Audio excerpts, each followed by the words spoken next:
Good morning, everyone, and welcome to our coaching call number 4. Today, we will focus on planning your on-site event. My name is Francisca, and I will be guiding you throughout today's session, providing with valuable insights and practical tips to ensure the success of your event. Let's first go through an agenda overview. To provide you structure and clarity, we have outlined the following agenda for today's session. First, the on-site events pros and cons. Second, the event schedule. Third, the venue, catering, resources, and breaks.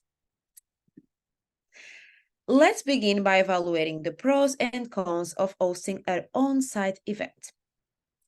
The first big pro is the face-to-face interaction that you can have with your on-site event.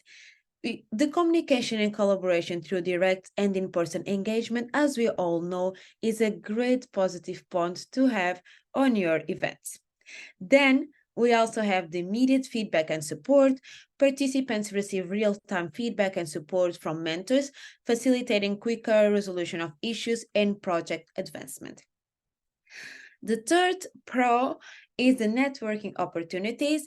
There is opportunities for informal networking with mentors, sponsors, and peers, which can lead to meaningful connections and collaborations.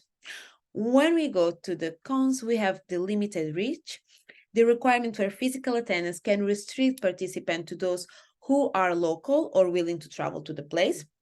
And on top of that, we sometimes have the logistical complexity. We have higher demands on logistics, including venue setup, catering arrangements, and potential accommodation for participants. Now let's discuss a typical structure event schedule to help you plan your event. Here is an example for your 2-day event, but you are free to plan the span of your event the way that you want. All right, let's now dive into this schedule. In the day 1, we start at 10, or we advise you to start at 10 with an opening session where you welcome participants, you introduce key stakeholders, and outline the key objectives for the day.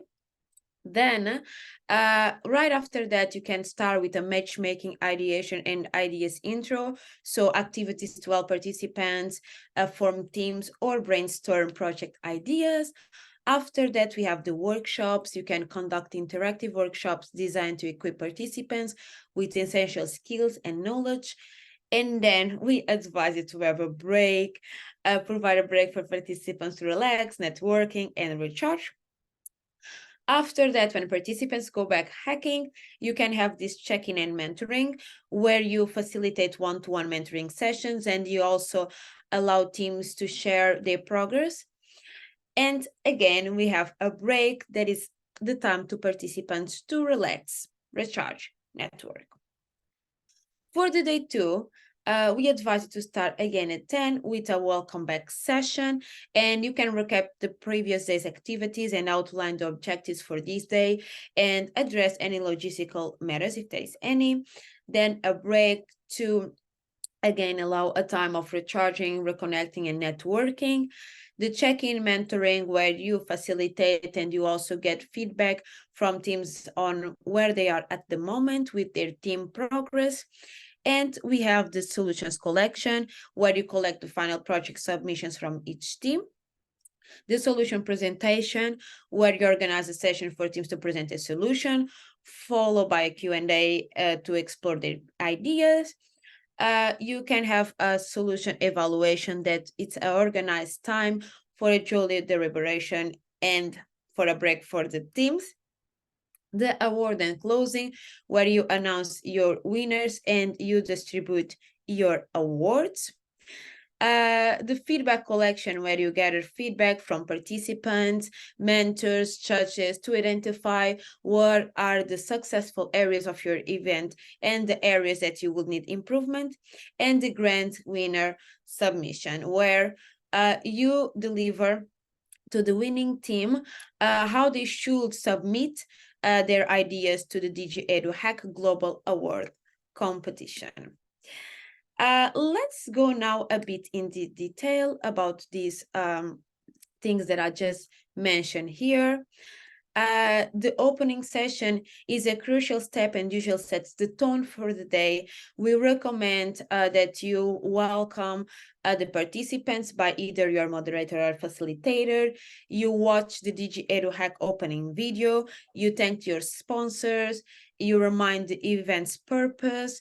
You might, at this point, also introduce your stakeholders, mentors, judges. You can have additional welcome speeches from sponsors if you agree with them that you will have a spot for them. Also, words of empowerment, inspiration, inclusivity, sustainability, or safety. You should, at this point, go through the agenda overview, provide an overview of the schedule for the both days, emphasize the key activities and the times that are mandatory, and you can add any relevant information such as logistics like venue, meals, code of conduct, and the list goes on. Then after you welcome all your participants, you can jump to the matchmaking workshop, and this matchmaking workshop will help you to organize activities to ensure that participants form teams based on their interests and skills. And also, it's a time that you can conduct icebreakers and make individuals to connect. Remember that for the matchmaking workshop, diversity is a key innovation driver. Then we have the ideation workshops. If by the start of the hackathon, some teams have not yet come up with a starting project or idea, offer them a self-guided ideation workshop using Solution Canvas, and you can also involve mentors in supporting the teams. Going to the participation idea intro. This is a time where participants and teams can present their ideas. If you have hosted a pre-hackathon session, and participants have met their mentors and discussed their ideas beforehand, you can skip this session. But if you haven't, then mentors and the teams are a bit unfamiliar with each other, and you can organize this session where basically teams pitch their ideas for 1 to 3 minutes, and after that, mentors are allowed to give like a quick feedback after each presentation. All right. Let's now go to the workshops. The workshops can be held to help participants to have a better understanding either about the key concept of your challenge, the key tools and the technology requirements of your challenge, or any other relevant topics. You can also divide these topics by technical workshops when you offer hands-on sessions focused on relevant technical skills and tools and methodologies, or non-technical workshops where you offer things such as like communication, presentation skills, speech training, to help participants to develop things around their technical solutions. All right. About the breaks. Breaks are the time that participants get to recharge and also to relax a bit after this intense days hacking. You can choose what you want to do, either organize a light physical activity or a networking session or a fun activity like a karaoke, a shared meal. Go wild, but not too wild. Breaks are important things to offer, but make sure they are not a distraction from participants and they don't take up a lot of time, because participants are really, really focused on hacking during these days. The check-in and mentoring. Support your hackers. These check-ins can be done by the organizer team to confirm what is the team's progress and any immediate needs, followed by a mentoring session where teams can receive tailored advice and guidance regarding to the struggles that they are facing right now. To keep things even more simple, you can ask for teams to fill a check-in form before this, so you already know and you have an idea what they are struggling, and then you can have like this session where you go there and you try to understand better, or where you assign help immediately to the teams. Okay, about the mentoring. The mentoring, as you might imagine, are essential times for teams to ask questions, also get feedback on their ideas, and is amazing that you have as many mentors as you could gather, because they definitely shape the experience of your hackers in the hackathon. Think about how you want to facilitate your mentoring. Do you want to create a booking system for the mentors? Do you want to assign mentors to teams based on their needs?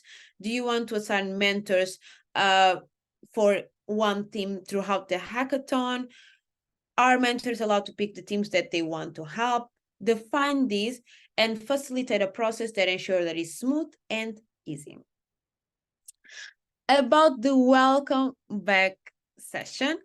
In this welcome back session, it's just a short welcoming back. You can recap the previous activities and also make sure that you keep the objectives of today on top of everyone's mind. This is the moment that you give instructions to participants how the submission is going to take place, and also how the evaluation process is gonna go. Make sure that our participants are well informed and feel comfortable with everything that's gonna go throughout the day. Make it interactive. Try to ask the teams how they are doing. Give them 1 to 2 minutes to speak, so you also have an idea of what's going on with the teams. And you have also an interactive chance to start this day. About the solution collection. All solutions developed during your hackathon competing for your local award must be collected. Make sure that the teams submit only one solution, and remind your teams ahead of the deadline how they need to submit this. Encourage the participants to use the solution canvas on our website and submit any additional materials like sketches, video explanation, prototypes, etc. DigiEdu Hack is an inclusive event, and no solution can be dismissed on the basis of not having additional materials. Let's move on to the solution presentation. The solution presentation is part of your evaluation process. You can either have a pitch and a Q&A, or a pitch or a Q&A session. Each team should be given 3 to 5 minutes to present their ideas, and the jury should also have a time to ask questions and further understand the scope of their ideas or solutions. After this, the jury should fill their evaluation grid, and the duration of the Q&A might depend on how many teams you have.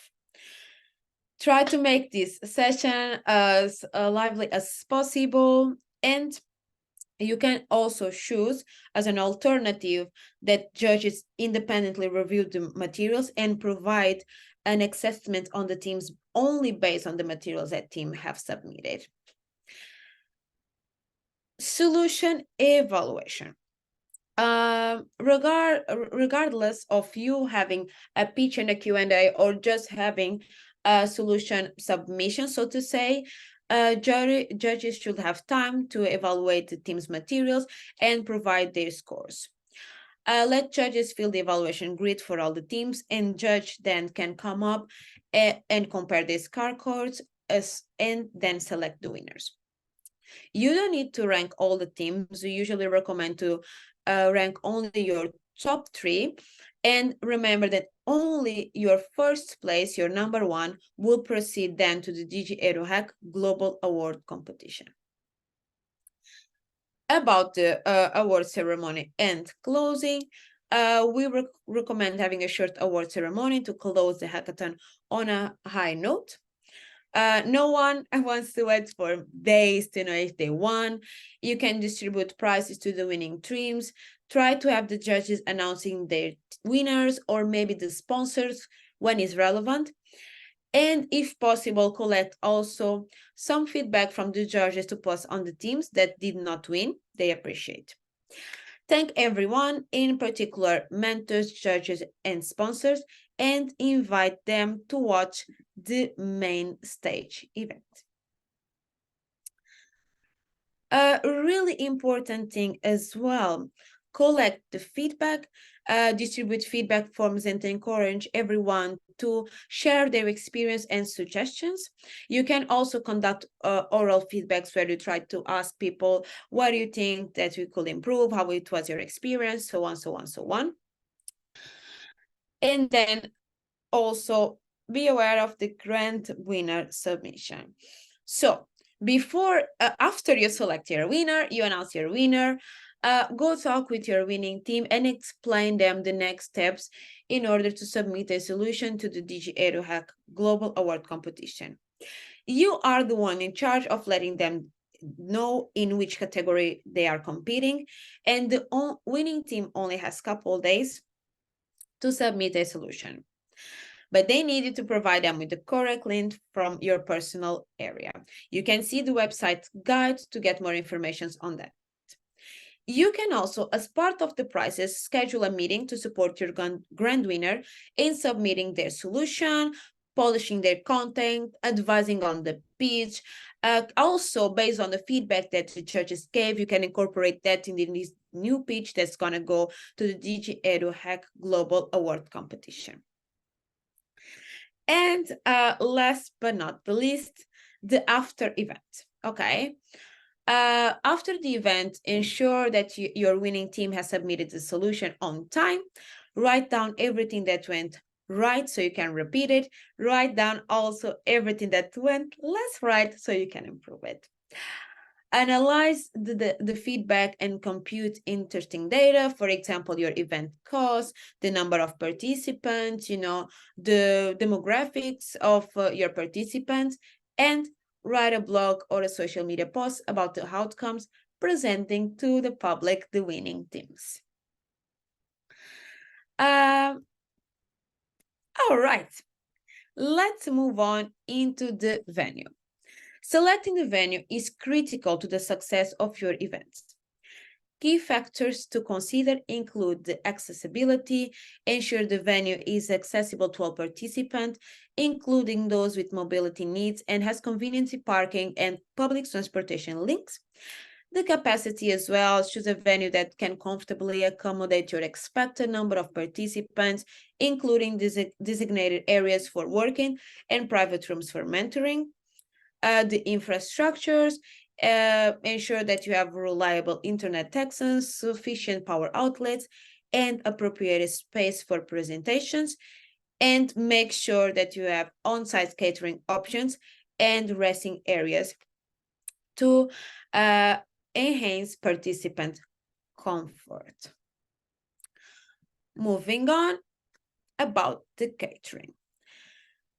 For catering, the first question is, do you provide any? Effective catering arrangements are essential to maintain participant energy levels, and you can considering the following. If you are providing meals, take into account what type of meals you want to serve, breakfast, lunch, dinner, depending on your schedule, the number of meals, and also the dietary requirements. If you do not offer the catering, you can create local partnerships with nearby restaurants to offer participants convenient dining options with discounts. Resourcing. Proper resourcing allocation is crucial for a smooth event experience. When we want to cover the event resourcing, we should think about things like about the event hosting, plan and coordinate the opening and closing ceremonies, solution presentations, award distribution, the facilitation, who's gonna assist the teams and mentors, maintain venue facilities, manage resources, such as snack and technical equipment, and also managing the mentor and jury, ensure that they are well supported and integrated into the event's workflow. Breaks. To give the participants a break from their intensive work, it's good to schedule these breaks. You can have an energy boost or provide a breather, okay? You can decide if you want social activities such as games, karaoke, yoga, or something else. The most important aspect is try to foster interaction across teams. So no matter what you do, try to break up teams and mix the people. And lastly, please take pictures of your event and send a selection through Discord. Share your experience. Ensure that everyone that is shown in your contact has given you permission, and don't wait until the very end. We want to highlight the local events on the DigiEduHack channels throughout the 10 days with your contact. Use the mandatory hashtags DigiEduHack, EU Digital Education, DEAP, and tags DigiEduHack when sharing on your own channels. This way, we can keep track and like your contact on your channels. You have more information about this in the marketing kit. At this point, we will open the floor to any questions you might have. Please feel free to ask about any aspect of planning on your on-site event, and we will be happy to provide you insight. You can contact us at contact@digieduhack.com, and we will try to get back to you within 1 business day. Thank you so much, everyone. I trust that this information and strategy shared will be invaluable as you plan and execute your own side events. Remember to document and share highlights of your event on social media with the design hashtags as mentioned. Best of luck with your event preparations and have a wonderful day.